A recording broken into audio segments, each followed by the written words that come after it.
Chubby Boy had eaten something strange. Then he pulled out a golden ticket. He became the first lucky winner, even getting interviewed by the media. There were only 5 golden tickets, issued by the mysterious owner of the chocolate factory. Soon the second ticket was found by a little princess. To get it, her father bought every chocolate bar in town, and ordered his workers to tear open each wrapper. 3 days later they finally found one. Charlie read the news with envy. The next day he picked up a newspaper, and saw that the third golden ticket had also been found. The winner was a karate girl.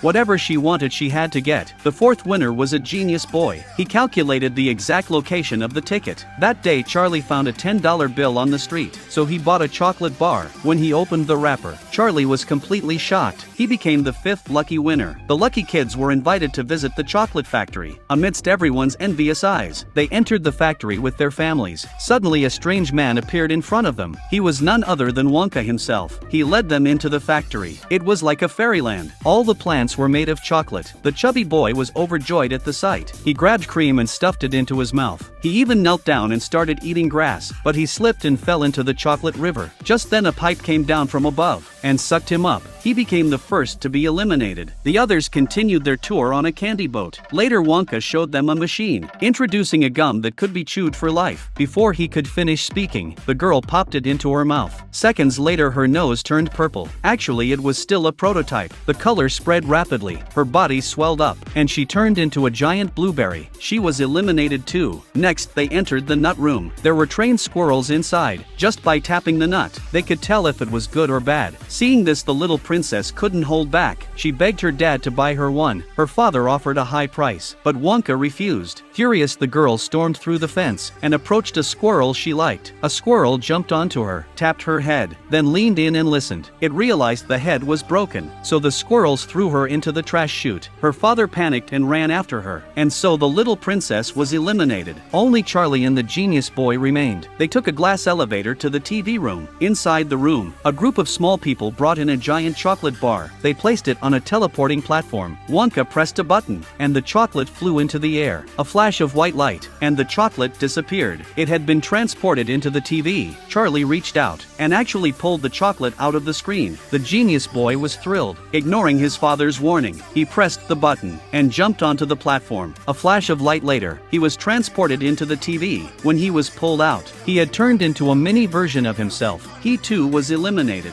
Now only Charlie was left. He became the final winner, and was even offered the entire chocolate factory. But Charlie turned it down, because all he wanted was to stay with his family. If it were you, what flavor of candy would you like most? Leave a comment.